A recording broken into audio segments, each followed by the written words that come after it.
Hey, practice owners, back for another edition of Coming Back Stronger. Our guest today, Alex Nudel, RevenueWell. A lot of you recognize Alex.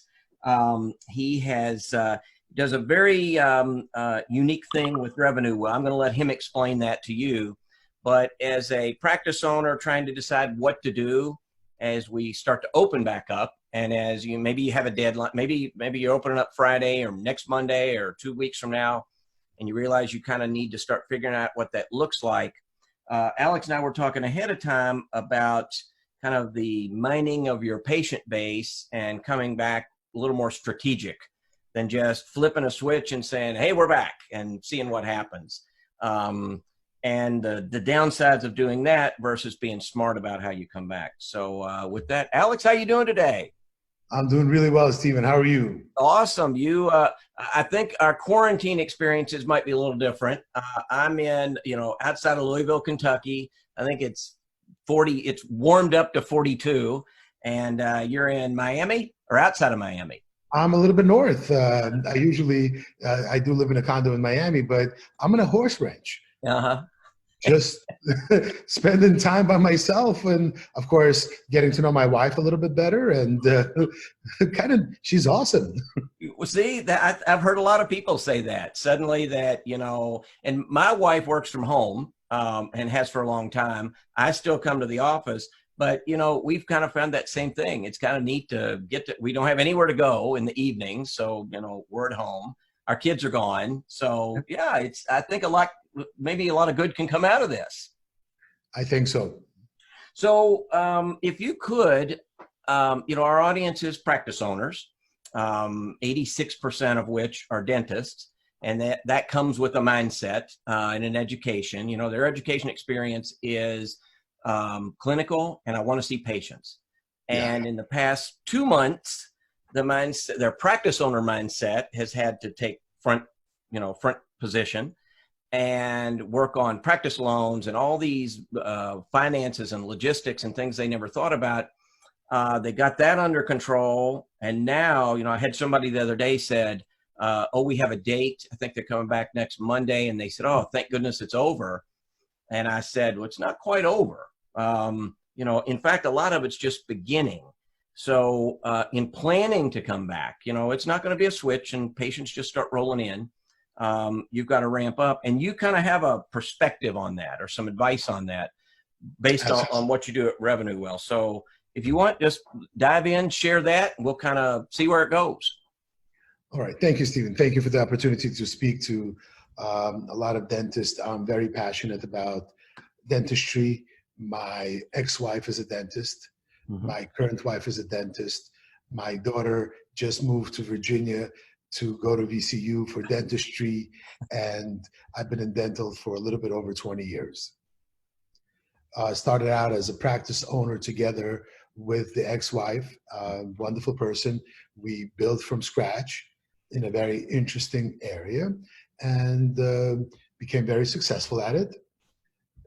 Did a lot of things in dentistry that had nothing to do with clinical stuff, because she wanted to focus on her clinical, like you said. Mm-hmm. She actually said right from the beginning, I'm here because I want to be the last one in and the first one out. Mm-hmm. And you figure it out, because she wanted to be a mom, a CrossFitter. She wanted to do everything. She wanted to actually go and see the recitals. And so mm-hmm. she wanted nothing to do with business whatsoever, even though she started out as an office manager in Brooklyn, New York. And that's how she got into dentistry. And a lot of docs, I think, do that. They just, they don't have you. So right now they would love to have somebody to pass that off to, but they don't have them. Unfortunately, mm-hmm. most of the spouses are disliked by the staff, mm-hmm. because they're temporary employees, because they're doing their regular stuff. They're raising a family. Mm-hmm. They're running around. They're taking care of the household, and yet they're supposed to be doing billing and managing and everything else. And so if they're not the first one in and the last one's out, the employees don't like them. Mm-hmm. It seems like they just come in here, parachute in, do all kinds of craziness, then leave. And what are we supposed to do? So you either are committed to it 100% or think about figure something else out. Mhm. But for me, what was interesting is the marketing aspect of the acquisition of new patients consistently. That's all I was thinking about. When we got to 2,000 patients, and we got there really fast because Dr. Nudel was a great clinician and she still is today, we started saying, what do we do? How do we keep them engaged? And how do we maximize the per visit collections that we had? That was very important to us. And this is going to be more important today than ever before. When we're going to talk about putting back our schedule, we need to be able to figure out how we're going to do it. There's going to be three things that are going to happen. That's going to happen. One is your whole staff will probably not be back at work at the same time. So you have to have your clinical staff. They have to be in. A lot of people are talking about having a remote front desk. Okay. And that's kind of interesting. So RevenueWell has built a tool for them to securely be able to log into their practice management system to have all the records that they need compliant. So the remote front desk person is able to work on a schedule, is able to engage the patients, is able to get paid prior to the patient coming in. And this is going to be new in dentistry because typically, you and I spoke about it, we consider ourselves like restaurants. Come in, eat, if you're happy, pay. If you're not, well, we'll figure something out. That's not the way it works. For 20 years, we've collected everything up front in our practice. I'm not saying everybody had to do it, but today, everybody's looking to have the touchless experience. They want to make sure that the patient, when they're ready, and I'll talk about what I think patient care truly means. When they're ready to leave, that they have everything figured out before they ever leave the chair. So we gave our employees, all of the RevenueWell people, a way to work from home, and we did the same thing to all of our customers. So the doctors are always willing to, here's my cell phone number, Bob, call me anytime. The team is rarely interested in giving out their personal information. But yet, when they're at home, they have to dial out of something.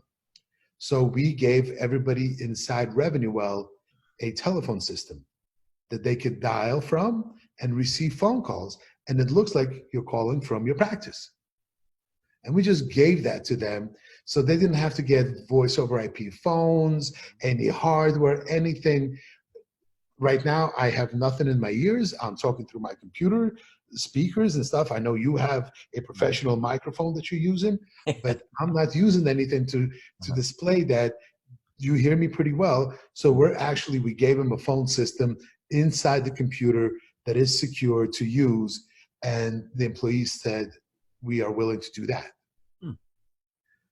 We're giving our patients access to the office, to the practice, by having a two-way messenger that they could actually start the conversation and message the office. And before that, it was only for the patient of record. Okay. We opened it up and said, you can just take your telephone number and publish it as a text me, get me everything that is necessary, communicate with me. The reason why I went into RevenueWell is my dad had a heart attack. I was 18 years old. We could never get in touch with any of their doctors, anybody. The only way we had to do it is go to the office and sit there and wait just to ask a question. And I said, that's not possible. So we actually helped the dental offices be more connected with their patients. And the doctors and the team love it. When somebody gets a procedure done, they just text, hey, am I supposed to feel this? Am I supposed to this? And am I supposed to that? And typically we would say, well, if something's not correct, why don't you stop by the practice? Let us take a look. So we said, that's not going to be happening for a while now. Right. People are a lot less likely to go out. So we gave everybody a virtual office. So just like you and I, you're sitting over there, I'm sitting over here. I could go and put my chin back and say, here, take a look, Dr. Steven, see what's going on, and be able to charge you for it. Mm-hmm. Or continue my relationship with the patient, making them feel like they are truly important. We say that we're a family practice, and now let's prove it. One of the things that you and I spoke about is that there's going to be a big shift of patients. Mm-hmm. And there are really two different types of patients. There are patients that do care about everything and that want to know everything from their healthcare providers. Mm-hmm. They're even looking at what Home Depot's doing and Walmart, and there are patients that don't care. If you think about 50-50 is the way that it looks like. Mm-hmm. Dentists that are going out into their community and into their database and doing things like making a phone call. Hey, I know you have treatment, and I know that we need to do it. We just can't right now. But they're keeping in contact with them. Mm-hmm. They're going to keep their database. The dentists that put a little message that we're closed because the governor told us and we'll open up later. And as a matter of fact, my message box is full. And anytime I send an email, I get an automatic, we're closed. Mm-hmm. They're going to lose a large part of their patient base because of that. You have to be loud. And when you're educating your patient base by recording a little video, well, that same video should go into social media. Mm-hmm. Because that's where our patients really are. The patients between 30 and 98. They're right there in the social media zone. And they'll start wondering, why is Betty's dentist educating on what to do in case of an emergency, and my dentist is nowhere to be found? So this is something that they're going to need to look at and understand that even today, it's not late. Mm-hmm. If you were to start sending out messages. So I get that a lot of dentists consider themselves clinical healthcare providers. Mm-hmm. They say that they're bad speakers, they're embarrassed, and they don't want to record videos. My question is how do you then talk to your patients when you're proposing a treatment? Yeah. That's something that we have to do. And I have an app on my phone. It's a little teleprompter app. It's called Big View, BIGVU. Mm-hmm. And you type up a 20, 30, 40-second little conversation. And as you're reading it, it records. And you can put it on YouTube, and you can start building a lot of things and adding it to your website. Because we're still paying for our website and everything else. And it gives us organic hits. And so what you're going to figure out in our short conversation is everything that I'm going to ask your dentist to do will be at zero cost. Okay. I'm a big marketer, and I think that you should spend a large percentage of your collections on marketing. Mm-hmm. I also think that there are big practices that have been marketing the whole entire time, and they should up their game. Yeah. But when you look at 80% of the dentists struggling, trying to figure out, asking them to spend money to launch their business and asking them to come back better and stronger than ever before, Mm-hmm. we have to be very considerate on how we do that.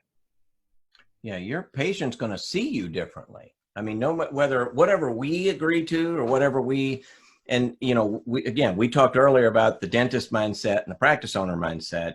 The dentist, says, we're furloughed. In fact, I've had, Alex, I've had more than one dentist tell me, well, the governor said we're closed. And I think they just left, turned off the lights, and they're waiting for the all clear. You're exactly right. The phone's ringing, the messages are full, and, they're going to come in and find, 86 messages from 2 months ago. Those patients, if they were looking for care, they found it somewhere. It wasn't you. And I think that's a good message. And I think you also said it very well. It's not over. You still have time. And if you're looking at 2 weeks out, patient communication is gigantic. And so what would you suggest? And I like the teleprompter type apps, Big View.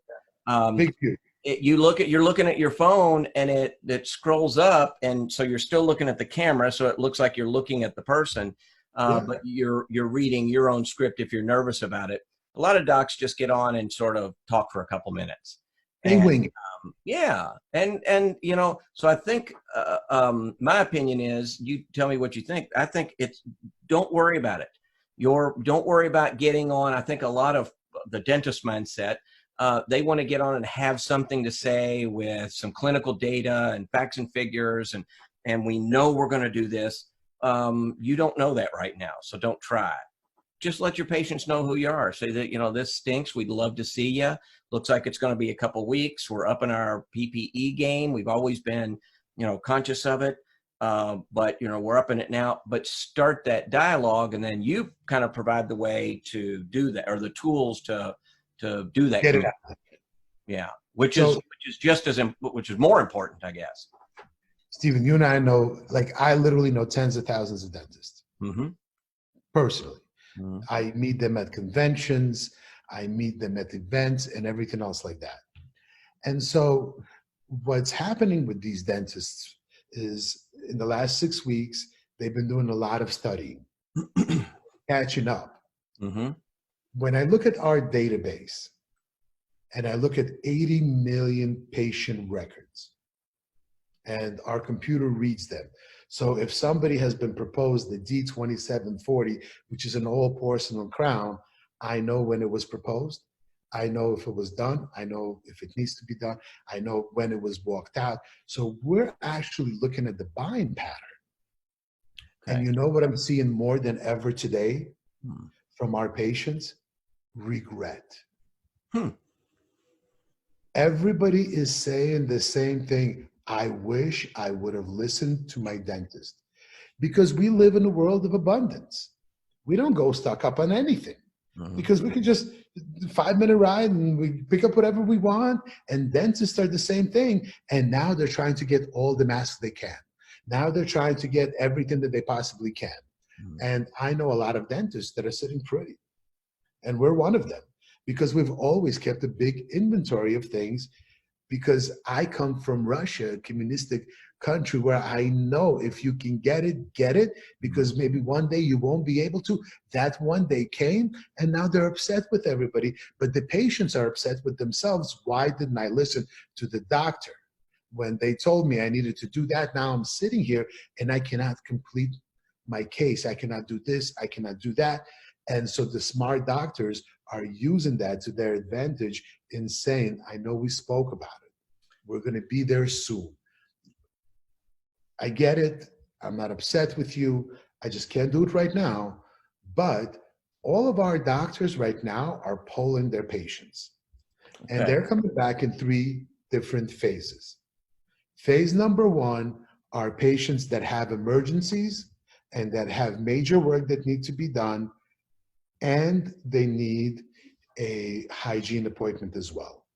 So I'm not going to tell anybody what to do, but in our practice, the way we're bringing patients back in is, once they're there and they have committed in doing everything that they need to do, they could be on phase 1 if they raise the hand that they're willing to go there. That means they go to hygiene first, then they go to the doctor, and then they go home. And because of our ability to do a single visit dentistry, we're going to do everything that we can, and it's going to be prepaid. And the patients that we are talking to are more than happy to do that, because they already left their house, they're already there. This way we can eliminate the amount of patients that are in the practice. We are also looking at patients, and we're not discriminating, but we're looking at patients, whether they're fee-for-service or insurance. So RevenueWell can actually separate, because we read the insurance. I could create a campaign to all the patients that are past due, that need perio maintenance, or that need root planning and scaling according to the codes, and reach out to them and say, raise your hand if you're ready for phase 1. Now, what we're seeing is 20% of the database is ready for phase 1. Okay. If you have 2,000 patients, that's 400 patients. And on average, what we're seeing is $2,000 walkouts on them. Okay. So you're talking about almost $1 million of patients that are sitting ready to pay, ready to get their services, and that's just 20% of the database. 50% of your database needs treatment. There's no question about it. If you have a more mature population, more than that. So the way that it works is, it's interesting how people say that dentists are bad business people. Mm-hmm. Well, I know that I used to train IBM sales reps. They would die to have the numbers that dentists have. Dentists are good in getting half of their patients to say yes to treatment on their very first attempt. I know that any salesperson in the world would love to have those numbers, knowing that most of the sales gets done 80% on their 8th to 12th attempt. Right. That's number one. So Okay. if a practice has collected $1 million, the gaps and the cracks and the holes that we talk about should be the same. Another $1 million of treatment that has been proposed but not accepted by the patients for whatever reason it is. Whether they don't believe you, whether they don't feel they need it done right away. And the reason for that is we're in the preventative business. Mm-hmm. So we look at things and we say, well, this doesn't look good to me because of X, Y, Z, and we don't want to get it further. We should fix it now, even though it doesn't hurt, it's not swollen, it's not infected. That's where the relationships that we always talk about having between the patient and the doctor matter. And what I found is the stricter the dentist is, the more passionate the dentist is, the higher treatment acceptance they get. Mm-hmm. And that's the number one. We laugh all the time. I get a group of 100 dentists coming in, and I say, who are the best salespeople in the world? And they'll say car people, computer people. It's cardiologists. Mm-hmm. Okay. Because a man walks into a cardiologist's office, they said, Bob, you're all blocked up. We're going to have to crack your chest open.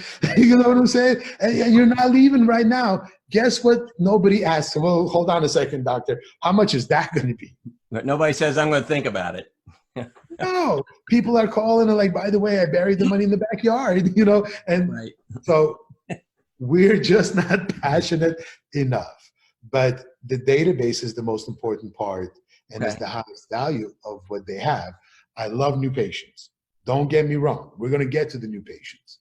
But I want to test my database right now. And I want to go after. So I'm going to go phase one, people that are going to raise their hand, people that have treatment pending. Mm-hmm. And what do I love to do? Am I a composite guy, gal? Fine. Am I an implant person? What do I want to do? Who do I feel needs me the most? And that's what I'm going to go after. And you speak to hygienists, and they're worried about their Cavitron. They're worried about, what about the people that need root blending and scaling that are freaking diseased, that need help? Worry about your patient. And today's patients will understand, as long as you are upfront with them, that your procedure is going to take a little longer. Mm-hmm. For now, it's going to be a little different. We're going to have you connect with us when you're in the car. But that will not work in Manhattan because they're not in the car. That will not work in LA because they're probably Ubering. Where are they going to sit? What are they going to do? And so there's a lot of people that are fear-mongering of the comeback and what it's going to look like, to the fact to where the employees are like, I'm afraid to go in. Mm-hmm. I speak to dentists all the time, and I speak to mature dentists, and they're saying, Alex, we treat everybody like they have AIDS. Right. We treat everybody like they're the most infectious people in the whole entire world. This is what we do. We're in the healthcare industry. We just don't talk about it. And we don't ask our patients, Poll your patients. What would they feel comfortable with? Are they okay sitting in a waiting room with another 2 to 3 people? Or would they prefer to be outside? Are they okay with us asking them questions that might be considered private? Are they okay with this, asking them for permission to engage them and educate them? And the ones that raise their hands and say, I'm okay with this, let's go on to the schedule. So we've created everything for our offices in order to be able to do that, even with the remote front desk. And all those tools are in RevenueWell. Yes. So the ability to dig into your patient base, your existing patient base. I mean, and anybody who's not, I think it's a quick setup if you do it. So anybody, I mean, you could tinker around and figure it out yourself. There you go. Or you could log in, and this hooks right into your practice management system, right? Awesome. Yeah. Okay. So we read teeth numbers because sometimes you give a multiple treatment on the same tooth. Okay. We read dental codes because we want to know what the patient needs. We read perio pockets. We want to separate the healthy mouth patients. But this is what it looks like, and I'll give you like a little idea of where it all starts. Mm-hmm. So literally, when you're messaging the patient right here, I could say, okay, let me get in touch with them. Click a button right here, and I'm dialing. Okay? If I want to do a virtual visit, I press this little button right there, and boom, here I am, and all I need is for a patient to jump on. So if they are in the car, and I want them to talk to me before coming in, and I want to see if they're shivering, sweating, I want to see if they're coughing, maybe they shouldn't be in the practice, you know, a lot of doctors are saying, I'm asking my people to have a digital thermometer with them, and that's fine too, as long as you're in agreement with that. And so we're actually allowing them to do this. But on the other hand, and I'll show you real quick on what it's like to have a little campaign, and we're doing all of these. Okay. So just take a peek at your patients. So you create one campaign. It might be, hey, you know, here's a thing we're going to do. We're going to, you know, we're going to process you differently when you check in, or we're going to, you know, here, maybe you want to share your, you know, we've always been conscious of infection control. That's what the little plastic on the lights are about. But now, because of coronavirus, we're going to add A, B, and C, whatever the doc or the state or whatever it is. You can share that with your patients now through this tool. The best email, text message that the patient gets is what we've learned this week. Because we know nothing about it. So there's custom campaigns and automatic campaigns. Automatic campaigns are welcome to the practice, treatment plan follow-up, reviews, recalls, post-up instruct, all of that. But when you create a custom campaign, we've actually done all the work for the dentists. And that's really nice. And so on top, we have our COVID stuff. Here's all the campaigns on COVID, on teledentistry that we have, on procedures and resources, and, you know, for pedo, for adult, and everything. But here's how we're going to filter everything. I think that I'm going to say anybody who's on a schedule between these dates should get an email from me about how we're going to be doing things and are they ready. I'm going to say that anybody who's got a certain type of an insurance or doesn't, let me talk to them. So maybe Delta Dental is doing something for COVID patients, and I'm going to be able to choose and say, okay, I'm going to go with these insurance companies to talk to these patients if they have a certain amount of money left. Or I'm going to say, I want to talk to all the people that have missing teeth in the charts, or perio disease. Or I could just say anybody that I proposed a service of, and then just pick, let's say I'm going to do an all porcelain crown, and just speak to those patients and explain to them that what they need. Or I'm going to say, before this was over, we placed implants but didn't restore. We did dentures but no implants. We did root blending and scaling. We did endo but didn't restore. So I could go out and do that. And the greatest thing is I could send out multiple campaigns a day without reaching the same patient. And I could track the success of it. It's going to tell me the revenue, the visits, what was done, and the whole 9 yards. So Excuse I me. want to know if what we're doing works. So you can say, you could pick maybe Crown and Bridge that didn't get seeded, or Crown and Bridge that's in process, and come up with a It list. just been proposed. It'll say, you know, No list. $43,100. No lists. Huh. They just go into this bucket, these patients, and they receive the email or the text message that you want them to receive. Okay. Then we know who received it, who opened it, who scheduled, who actually made it in, and what was done. Because it's important to know if what we're doing is working. When I tell my patients we're closed, we get one response. When I tell our patients that we're temporarily closed, but are still seeing emergencies, I get appointment requests. And that's the verbiage that you guys know better than I do. Well, you can customize it to your, I'm assuming, you can customize it to your verbiage. You know, if You have to change the verbiage now.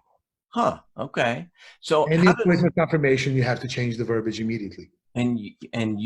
So you can take it straight off of what's packaged, or you can modify it a little bit. Press edit and do a Word document procedure. And all this is HIPAA compliant, meets everything. Yeah. HIPAA security. So, you know, people say we're HIPAA compliant. It's a very tricky word. Yeah. And so 90% of the companies that are out there, the reason why they say they're HIPAA compliant is because they put the burden onto the customer. Okay. And they take no responsibility. We're HIPAA compliant, and we take the burden together with the customer to make sure there's no cross-contamination of any information, because we're actually sending out proposed treatment.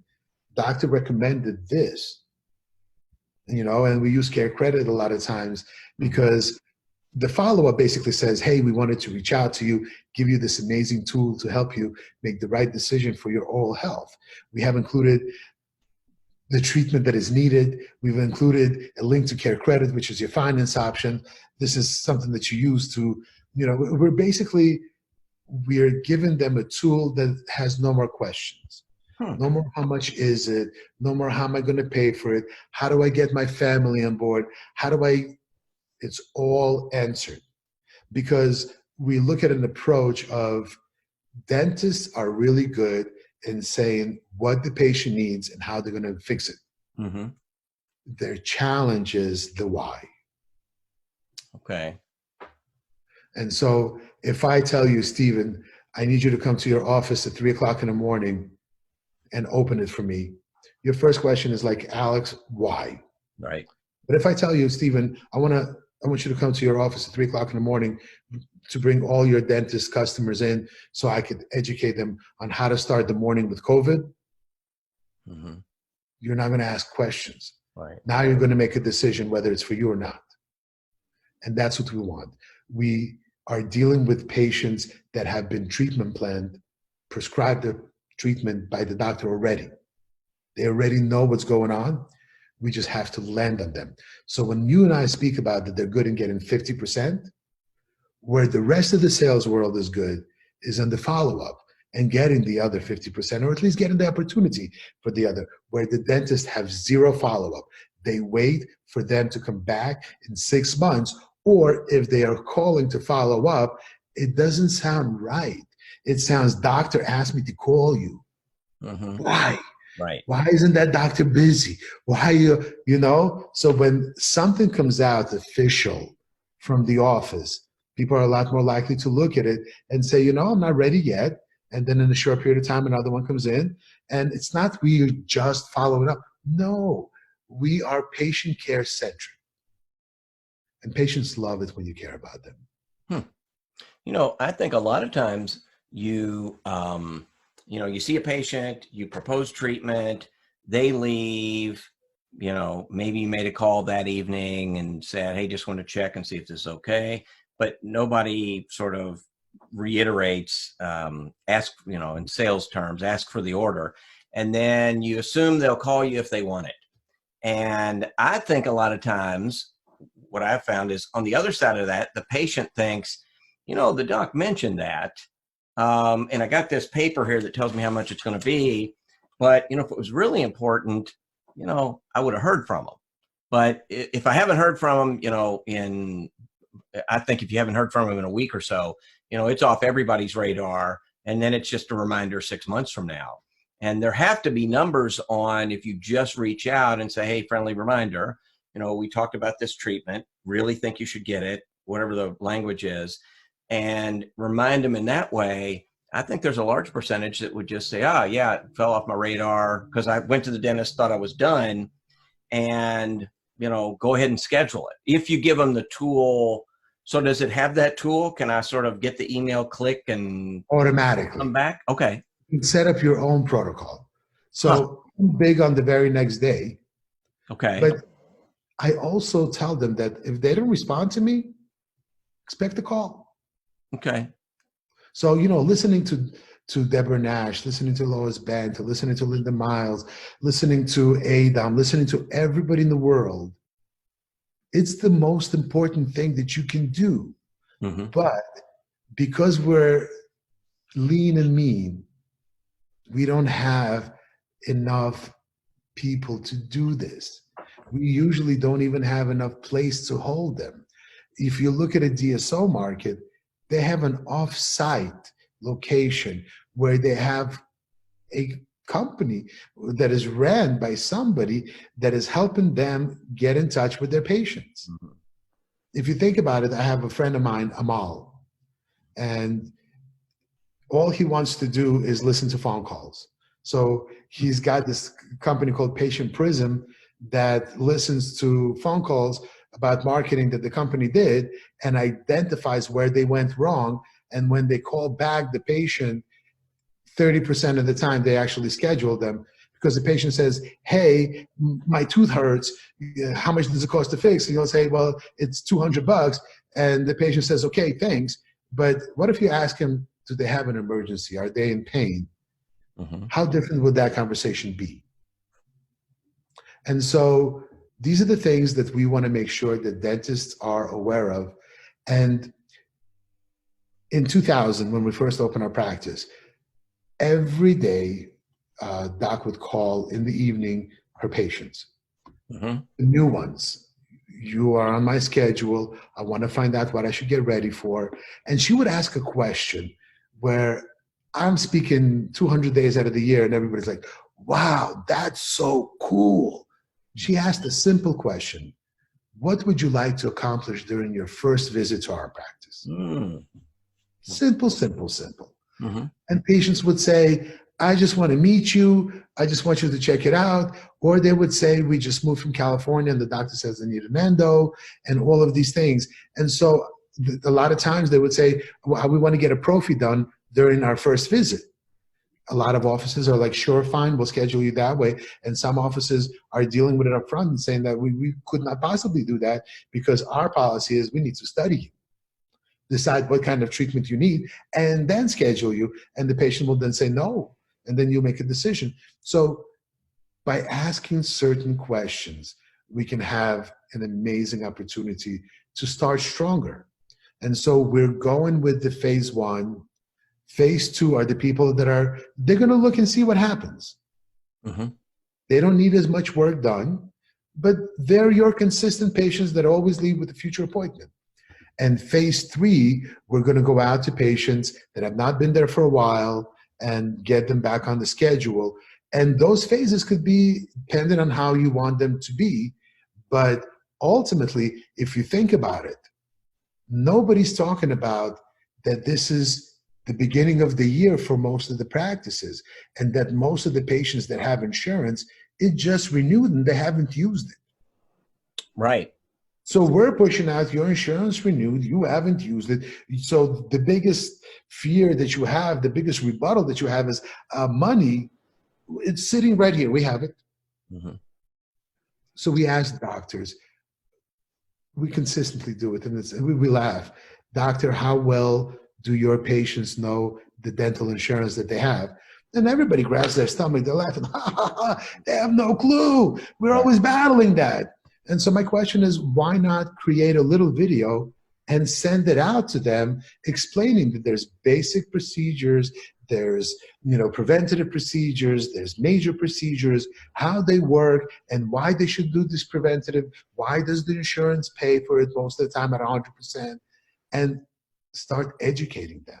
And it doesn't have to be the doctor. It could be the wonderful receptionist. It could be the office manager. It could be the hygienist. It's something that we love to do. And what we're seeing is the post-op instructions inside RevenueWell works better than anything in the world because it helps the patient with their journey. Today we extracted your tooth and we're sorry about that.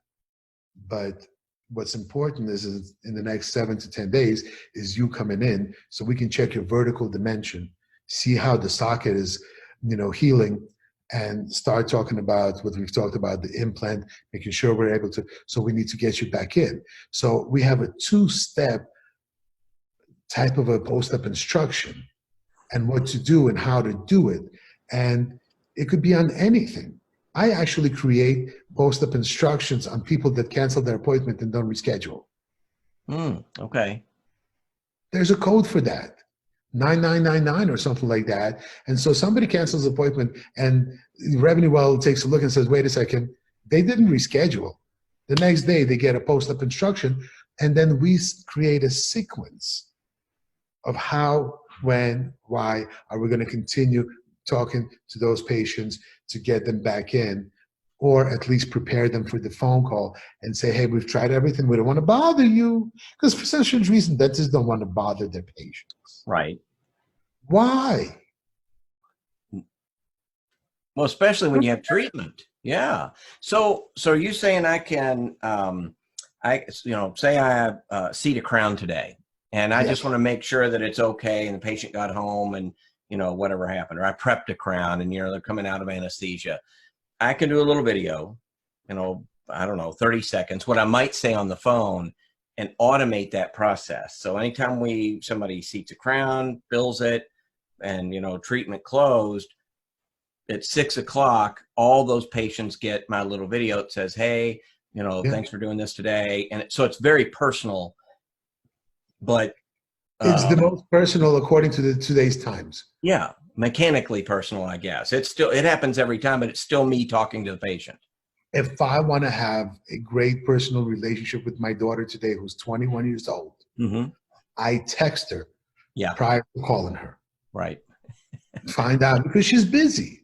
She's busy. I'm like, hey, is it okay to call you? And she's like, Dad, I'm in the middle of a virtual training. Give me 15 minutes. I'll get back to you.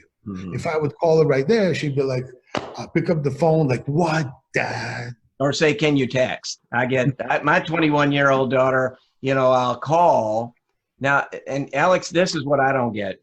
You know, and I'll date myself. I call, she doesn't answer, but she texts me right back, can you text? So I know she's got the phone in her hand. I know she knows that I'm calling her, but you're right. They're, you know, millennials, we'll call them for lack of a better term, but a lot of it is generational. They don't want to have that conversation. They want to communicate with you. They want to answer this. They're doing 10 things at the same time. Yeah, but they don't want to stop to have a phone conversation, but they'll say, oh my gosh, I got this appointment. Yes. You know, yes, I'll be there. Or they have, you know, I don't know, whatever it would be. Yeah, my crown's fine. Oh, yes, my crown's fine. But some kind of. You and I are the same right now. Yeah. My voicemail says, don't leave me a voicemail. Text me. And if you know me, I'm not listening to your voicemail. I don't care what it is. Text me. So I will be prepared for our conversation. So I'll come in, even with my employees, my team. You want to get on a call with me, I'm happy to do it. I'm exactly what we're going to be talking about. So I can come prepared. Okay. So how does RevenueWell integrate? Because it sounds like, you know, I take my practice management software and just put it on steroids. Is that kind of how it, you know, how it works? So we all have dreams. And every doctor that I speak to, and office manager, and all the teams, I mean, I have thousands and thousands and thousands of followers because I'm an office manager. And I understand what they're going through. It's that mean and lean mentality Plus, you go somewhere, you listen to a speaker, you're like, I want to implement that. Mm-hmm. And you come to the office and you get the team and say, I got this. Mm-hmm. And the team looks at you like, really? Right. You already have us working at peak. Yeah. What is going on? Yeah. Why are we there? All we need is one new thing. Yeah. And so they know that the doctor's going to forget Mm-hmm. or give up, Mm-hmm. not to rock the boat. So we help them implement things automatically, Okay. their dreams and wishes. So we're not going to say, hey, Judy, I'd like for you to make phone calls. We're going to say, we're going to set up automatically, and some phone calls where we have bigger cases, we should connect personally. That's it. Get rid of 80% of the things that I would normally do, and I'll be so much better at the 20. And the team is like, yes, we've been asking for this forever. Mm-hmm. Let's do that. Let's automate whatever we can because their patients want it, not because we want it. How many times you sit with the doctor and the doctor says, well, I'm already paying this girl. She might as well make phone calls. Your patients don't want that. Right. And she doesn't want to do that because she's a great marketer. She'd rather go and look at statistic and data, and she will just do so much more with another part of it. And we talk to our employees all the time, like, you're really good at this, and I don't like that. So why don't you do that and love it? And that's it. I mean, we're that way. For some strange reason, you talk to the dentist and you ask, at a scale of 1 to 10, what level would you want your employees to work? They're always saying 10. Right. And then you come up and ask for more. Mm-hmm. I'm happy at 5 or 6. So when the season comes, when we have more stuff, we go to 7, we may go to 8, but we never go to 10 unless there's something catastrophic happens. Mm-hmm. But they want everybody to work at their peak, consistently be busy. Well, that person can't work with you for 20 years then. Right. Don't answer the phone. Turn off the Wi-Fi. No. Because they're there and they have a life. And if they're taking advantage of it, have a conversation. Mm-hmm. But let people do their own stuff. They'll be much more happier doing yours as well. So how do you, implementation, that's, I guess, what you were just talking about. How hard is it? So if I'm a practice owner and I'm watching this and I say, all right, I know there's a lot of patients. My patients are out there, and I'm going to bet, Alex, you can only remember stuff for so long, but a lot of patients, you were mid-treatment 8 weeks ago. A lot has happened. And then a lot of patients were due back in 6 weeks ago, and you were going to check on, that serious problem they had back in, I can't even do the math, October of last year, probably, however that works out. So you got a lot of that right now.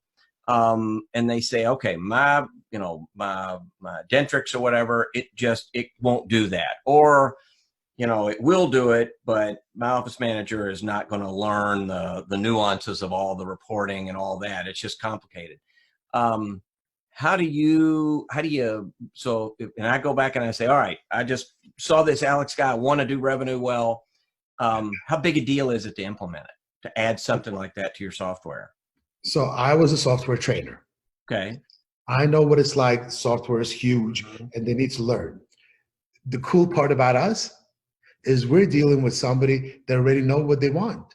They're actually training us on how to set up the system. And we're giving them small little tips and tricks, So we're saying, okay, how do you want to confirm your appointments? Well, how do you want to recall your patients? When would you like to follow up on the treatment the very first time? And sometimes they say, okay, what works? And we'll say every practice is individual. It depends on how the doctor, how the team speaks to the patient, how committed they are or how not, And so we help them. The beautiful part is we're teaching them to look, evaluate, make change. Okay. You don't have to be perfect. You need to learn on your database, not somebody else's, because I can't be worried about what's going on in New York. I'm watching TV and everything is New York, New York, New York, New York I'm not in New York. I don't care about anything that has to do with New York. I'm in Indiana, and it's not happening here. I want to worry about what's going on in my Indiana. And that's the big thing, is every practice should have it set up the way they want it. This is why people love us. We have less than 1% attrition because we don't push them to do anything that they don't want to do. And we help them to do the things that they do want to do. They ask us for better verbiage. We say, okay, we studied these people, and if you just tweak it this way, that's going to help you. That's it. So the implementation part is extremely easy. We actually pre-programmed it that you can start it within 5 minutes. But typically it takes an hour, to get this thing going, because you're training us. So in an hour, I'm knowing I'm start doing that deep dive into my patients. And the interface looks very, easy. And I know you have thousands of practices using it. So, so I always say you can't have that much, traction. You can't have that many people using it and be doing something wrong. I know that once it gets used, they love it. And I think the reason I reached out to you is, there are things you can do in a normal day, in a normal operation. But as we were just talking about, there's a lot of backed up patients with a lot of treatment planning. And so maybe your first step, maybe this is a question for you, is my first step when I say, okay, I want to mind my patients, I want to be smart about how I schedule. It's look for the number one, I guess, treatment plans I'm in the middle of. Yes. And I can click a few buttons, it takes those, and I can start messaging out to them and saying, okay, now that we're coming back, we want to finish your crown. Because, really, Alex, a lot of, if you're on insurance, most of them, you're not paid until you seat that crown. So Correct. you've done most of your work. You shouldn't bill it until you seat it. Yeah, you can't bill it. Excuse me. You might even have a lab bill that's already due. Correct. And you haven't seen the patient for 6 weeks. So you need to get those seated. Yes. So those are you going out first to within a certain date range. So you go back into the days that you were open, 60 days prior to that, 90 days prior to that, and speak to that group of patients first. Okay. And then that's what you want to do. The regular patients, we'll call them, the ones who have some treatment, or, that has not yet been started. Yeah, maybe we treatment planned it back in, again, I don't know, October or September of last year, and we were going to watch it. It'll find that too, something we marked to watch. Okay. I'm saying I want to talk to patients, 30 million unemployed, that they're going to lose their insurance sooner or later. I want to nudge those patients. If you talk about patient care, you need to say, Mrs. Jones, Mr. Jones, this is it. This is the time to go in, and I will make the time for you. Look, most of the dentists that use RevenueWell, they're 9 to 4, they're Monday to Thursday, they're living their good old dreams. You're talking about people that have been in practice for 14, 15, 16, 17 years. There's a lot of new ones, and I can't even imagine what they're going through. Right. I'm just sitting there, and I look at my wife every day, and I say, how do I help those? But what I know is, if you've been doing it, I'm saying here, on Fridays that we usually don't work, is going to be my implant day. I'm going to allocate extra time to only doing implant patients on Fridays. And that's going to be for the next 30 to 60 days. Then that's going to stop. I want to make sure I get everybody and tell people there is a big demand, even if there's none. Well, you can reach out to those exact patients with this, right? And correct. That's what you're saying. Focused on, don't scatter it to everybody. Target it to just those patients who are sniper it. Okay. I know you say, what do you say? Own your own backyard, which is sort of, your patient base, your database. There's a lot of information in there that I promise you forgot, when you saw Mrs. Jones one hygiene visit ago or 2 hygiene visits ago, you've forgotten. And again, she might think it's not a big deal because you haven't brought it up. This is the way to bring it up. Okay. Okay. And right now we have the time to do this. Record videos for everything. And that's what we've been doing, because I asked doctors to do this before COVID, and everybody's dreaming, oh, if I only had the time. You have the time. Right. By now you should be pretty educated on how to deal with COVID, what PPE, how are you going to be dealing with your customers and patients. You should be all set, and now take the time to tie it all together. So if I want to do a demo or see it, I don't know the answer, but I can probably guess.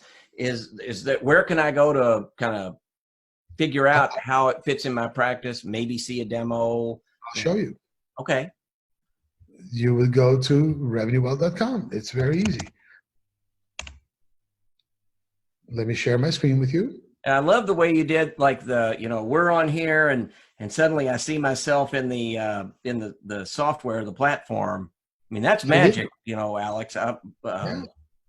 Schedule a demo. That's all it is. Okay, cool. And mention Alex Nudel. Okay. And you will get 30 days of RevenueWell for free. Okay. Awesome. Thank you. And that includes, we didn't talk about a lot of different things, but that also includes the first 30 days, the forms that are all so important to get filled out. Right. Less and less are we going to be filling out forms in the office for now. Right. Everybody's going to forget everything. We're going to go back to normal, or at least what we think the normal is. I don't see this crazy new normal that everybody's talking about. I don't see it. And only because we've lived through a whole bunch of it. I just don't see it. But right now, you have to give your people, so we have WePay, they could pay up front. Okay. We have digital forms they could fill out prior to coming in. You can have the COVID questions there. You can do whatever it is that you want. You have the virtual, you have everything. So just schedule a demo. We're all working from home. Okay. We have quite a bit, just under 200 people sitting at home, and we're ready for this. We've been ready for this. We've been able to do it. And so we're able to install, we're able to get you going. EagleSoft, Dentrix, PracticeWorks, Open Dental. Right. We have some of the DSO stuff that we've been connected to. Really super easy, no contracts. You don't have to sign a contract. We're going to do everything. Plus, you get an additional website with it, an easy way to get found. You can do tremendous reviews. You have Facebook integration, Twitter integration. We're actually posting Facebook stuff for our customers that are not as savvy. And we're doing weekly. They can come in and do the same campaign as they did over there. It takes minutes to actually complete it. And have campaigns on Facebook without giving your login information to your employees, because we're consistently dealing with a great employee that worked for 3 years, no longer there. You didn't end, in a good note, and now they're holding your Facebook hostage. And this is also somebody, once it's I guess, implemented or wrapped around your practice management software, this is a thing that if you're going to open in 2 weeks, your practice manager can be doing, as long as they have a laptop and an internet connection, right? From anywhere. Right. Yeah. They don't need to be going to the office. They can start getting used to this. They can do it. I do a lot of it from my phone. And the patients don't need an app to communicate with us either. Most of the companies out there that offer this ask you to download an application and sell the patient's information. Okay. So we're fully mobile. Our patients don't need to download anything to communicate with us. So we have apps for our customers, RevenueWell apps, including form apps and everything else like that. And well, the other thing you said that jumped out at me, I wrote down here, is forms. And by forms, you mean digital forms. Yes. If I've done a lot of these interviews, and there are several things that are on the back to nobody knows what a new normal is going to look like, but I have a feeling paperless is high up on the list. And I had an interesting conversation the other day, and somebody said, one of the questions that came in and talked about why we're inventing this. And the person who was on said, not really. Have you gone to, like Qdoba or Panera Bread or, Starbucks? There's no paper. You come in. In fact, now you go to the app, you put in your order, you show up, you touch the screen, and now they can infection control. They can wipe the screen down, and nothing to touch. There's no pen. There's no paper. There's nothing that is high up on your patient's fear list when they start coming back. Ways that viruses get transmitted. You just did away with all that. I've been using Apple Pay for years. Mm-hmm. I don't even swipe a credit card anymore, and I haven't for years. And because my wife is consistently, wash that apple, wash your hands, all of this, because, Marina, she's a medical doctor from Ukraine, and as she was going to medical school, Chernobyl happened. And so all of these students, young students, were like graduated a couple of months earlier to go and help with Chernobyl and after effect and the whole 9 yards. So it's always been this way. Look at China for years and years and years. They're walking around with masks. Right. It's we just not doing it. Here in the United States, anywhere else you go, people are washing their hands, and we're going to start, and we're going to do our job, and we're going to be great at it. And how many years, like you go to Japan, you ain't shaking nobody's hand. Thank you very much. Right. Right. India, the same thing, so we're going to learn that, and we'll adapt to it and probably forget about it and move on our way. Mm-hmm. Don't scare your patients. Yeah. Well, talk them out from coming. In sales, Stephen, it's a lot easier to talk yourself out of a deal than into one. Right. Yeah. Well, this, and so my big takeaway is just that, is you have a lot of the things, you already have things that we already know we're going to need. We don't know what it looks like.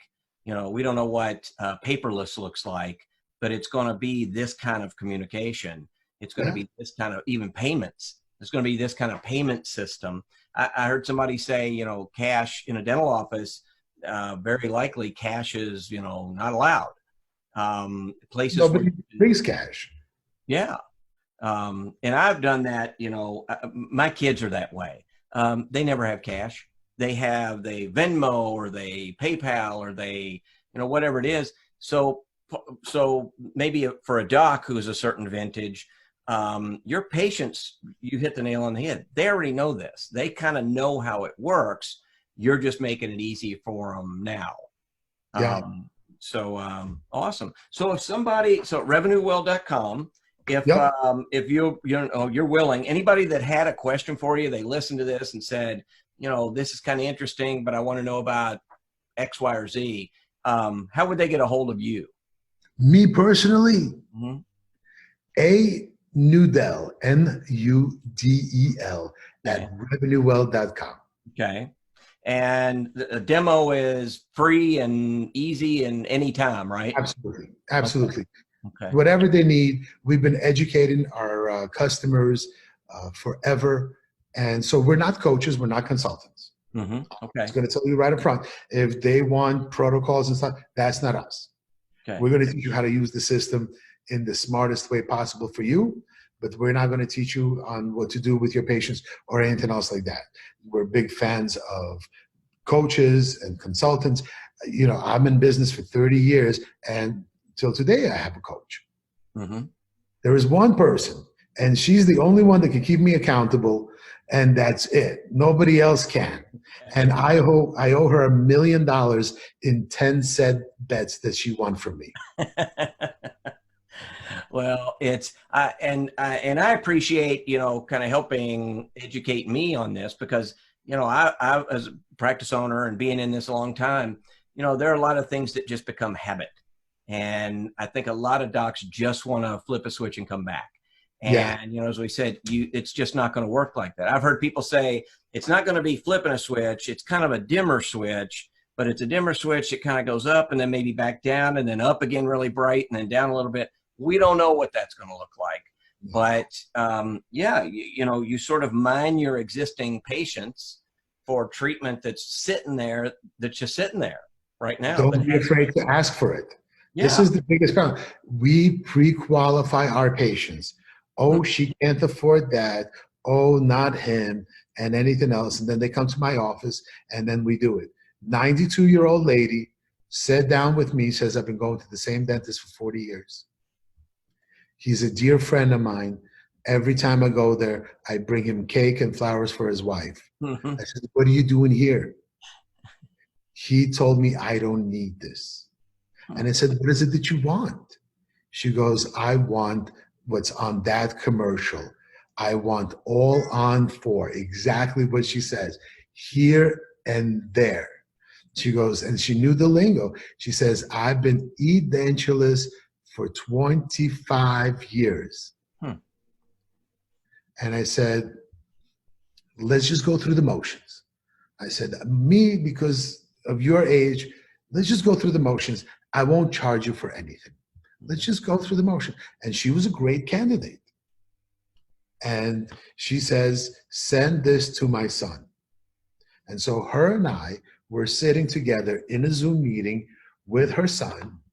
And she wanted to know if she had enough money to do this.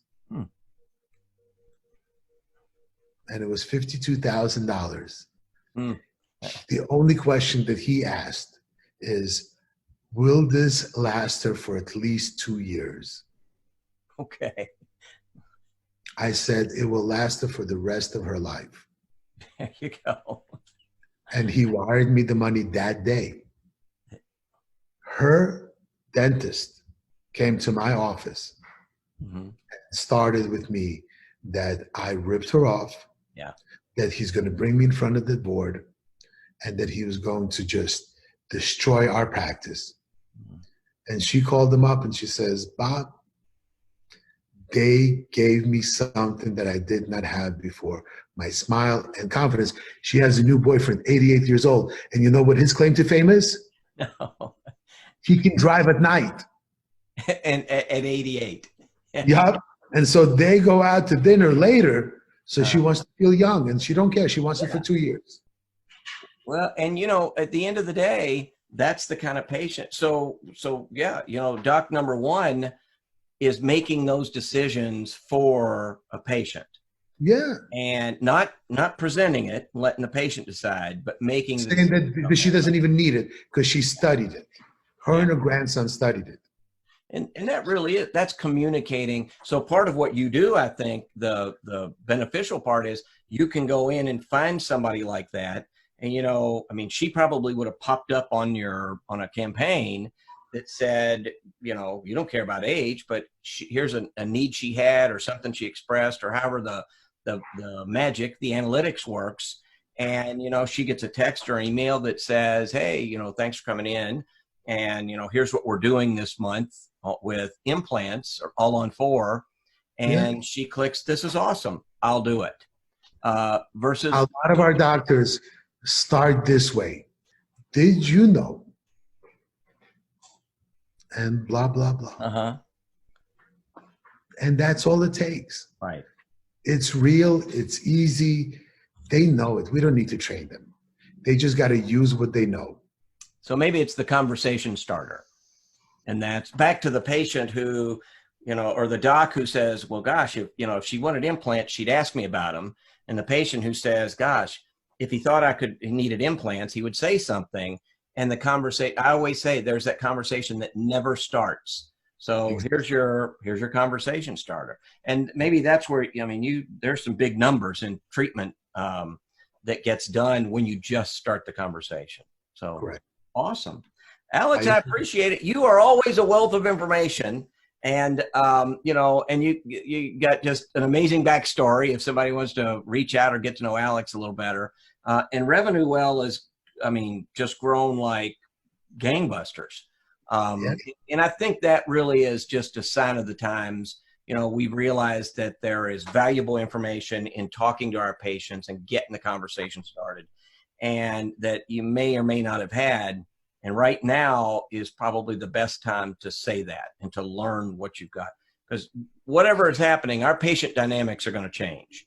Yes. You're going to have people afraid to come in. You're going to have people who don't care. You're going to have a lot of people in the middle with all different things. And so what is it they always say? Fish where the fish are. Yeah. You know, rather than sitting back and just waiting to see what happens, and you put all your staff, you know, you take them off scholarship and put them back on payroll. And, you know, the last thing you want is a schedule where, you know, that patient didn't show and this one didn't show and this one didn't show. And now, you know, it's more critical that you have them in. So, you know, find the right ones. More predictable. Yeah. So awesome. I have a lake in the back of my house. Do you? Yeah.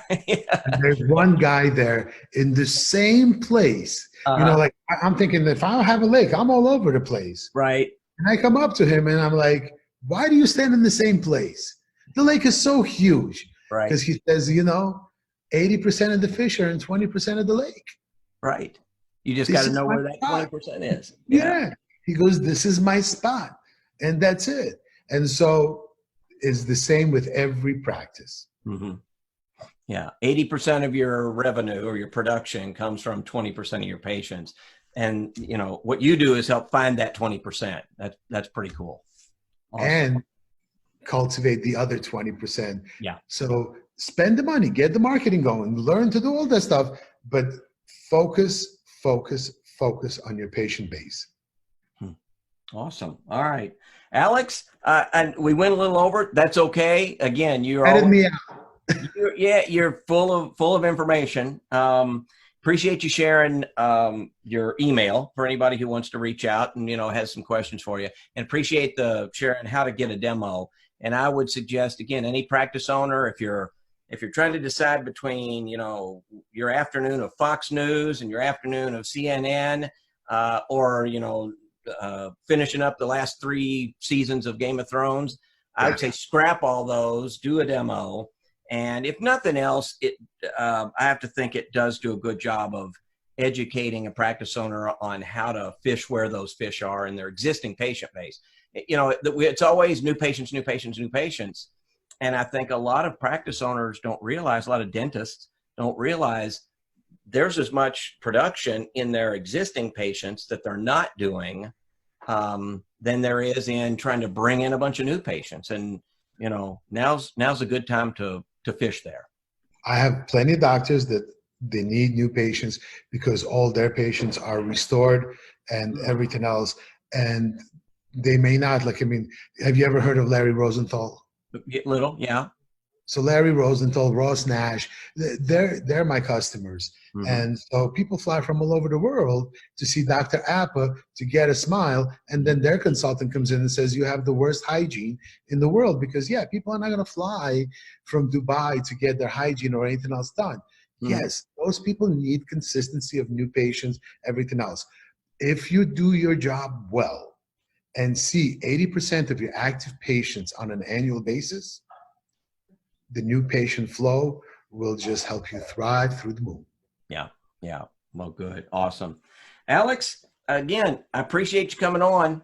I hope, you know, we run into each other out in the world, and I'm hoping we both get to unquarantine for a little while. There you go.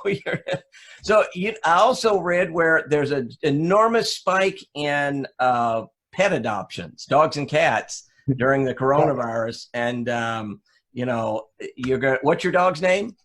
Misha has been a godsend to us. Misha.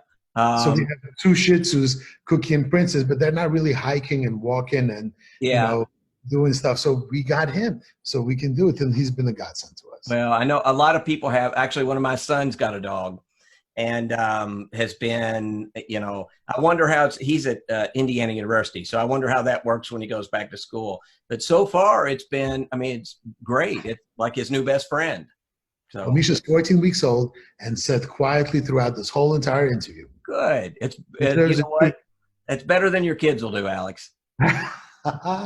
For sure. It was awesome speaking with you, and I'll see you on the road soon. You got it. See you soon, my friend. Bye.